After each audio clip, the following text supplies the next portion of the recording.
Assalamualaikum warahmatullahi wabarakatuh.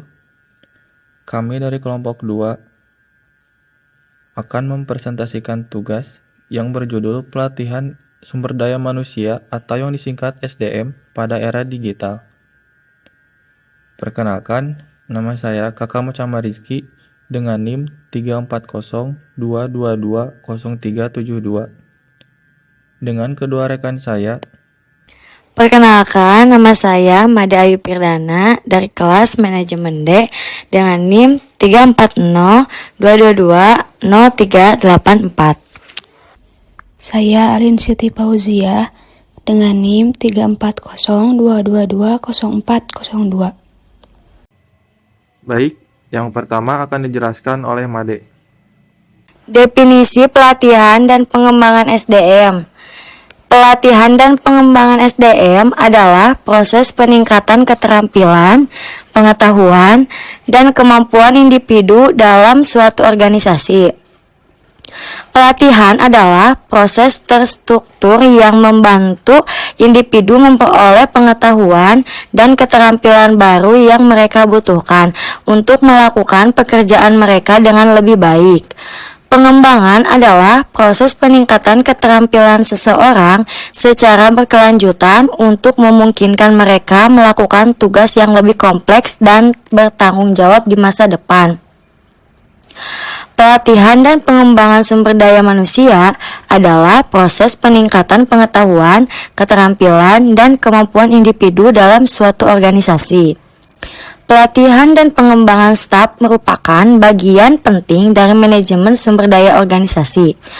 Pada artikel ini, kita membahas pelatihan dan pengembangan pribadi, termasuk pentingnya manfaat dan metode pelatihan dan pengembangan pribadi.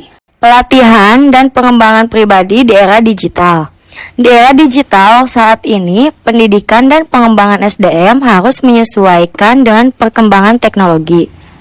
Pelatihan dan pengembangan staf di era digital harus mencakup keterampilan informasi dan komunikasi, seperti penggunaan perangkat lunak, manajemen informasi, keamanan dunia maya, dan media sosial. Pelatihan dan pengembangan pribadi di era digital dapat dilakukan dengan berbagai cara seperti kursus online, webinar, dan kursus pelatihan in-house. Selain itu, pembinaan dan pengembangan diri di era digital juga dapat dilakukan melalui pembelajaran mandiri, seperti membaca buku atau kursus online. Manfaat pelatihan dan pengembangan SDM. 1. Meningkatkan kinerja individu dan tim.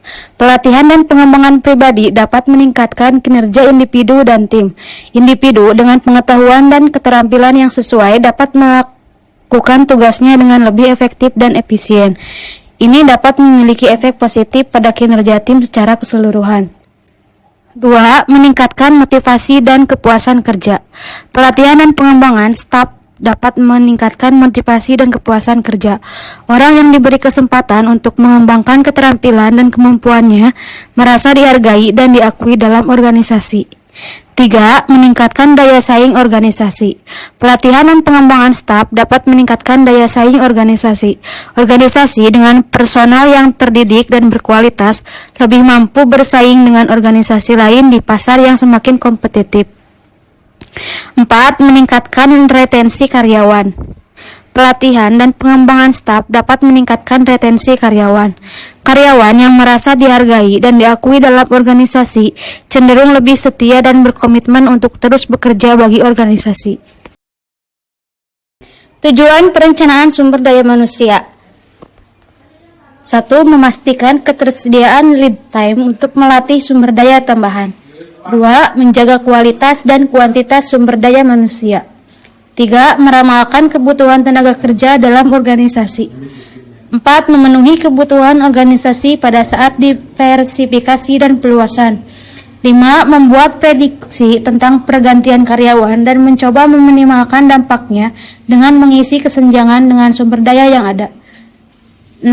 Mengelola sumber daya manusia yang ada dalam organisasi. 7. Memperkirakan setiap perubahan teknologi pada sumber daya manusia. 8. Mengevaluasi kelebihan atau kekurangan dari sumber daya manusia.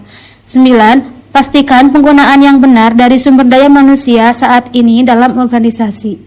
10. Pastikan pasokan sumber daya manusia secara teratur pada saat dibutuhkan. 11. Perkirakan biaya aset manusia. Manfaat pelatihan dan pengembangan pribadi di era digital. 1. Tingkatkan produktivitas dan kinerja karyawan Anda. 2. Mengurangi biaya operasi dan meningkatkan efisiensi. 3. Tingkatkan kepuasan dan loyalitas karyawan Anda.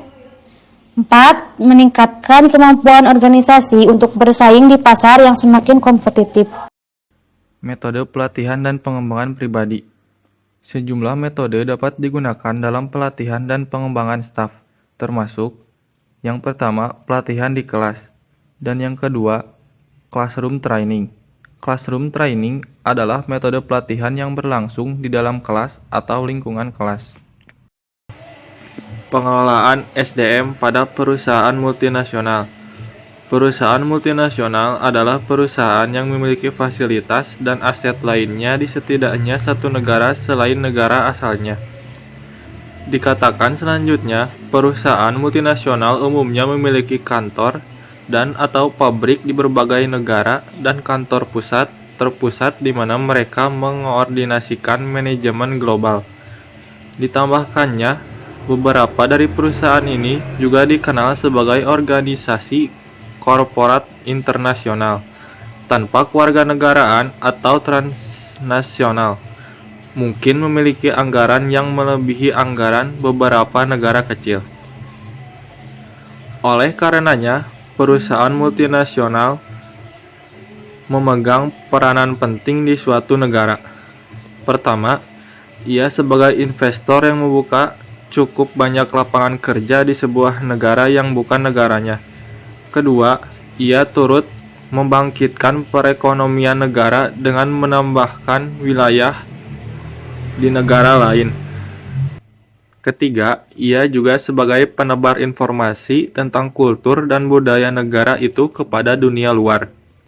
Selain dari ketiga unsur yang diuraikan tadi, cara pengelolaan sumber daya manusia pada perusahaan multinasional menjadi suatu tolak ukur seberapa baik perusahaan multinasional mengelola sumber daya manusia sehingga perusahaan itu mampu tumbuh dan berkembang hingga merambah jumlah usahanya di negara lain. Pengetahuan tentang hal ini perlu diketahui oleh halayak agar seberapa jauh perusahaan yang bukan multinasional dapat meniru operasional perusahaan multinasional yang telah dikenal dapat berkembang dengan baik. Selain itu, hal ini juga akan terkait dengan kebijakan pemerintah tentang pelayanan birokrasi dan perizinan.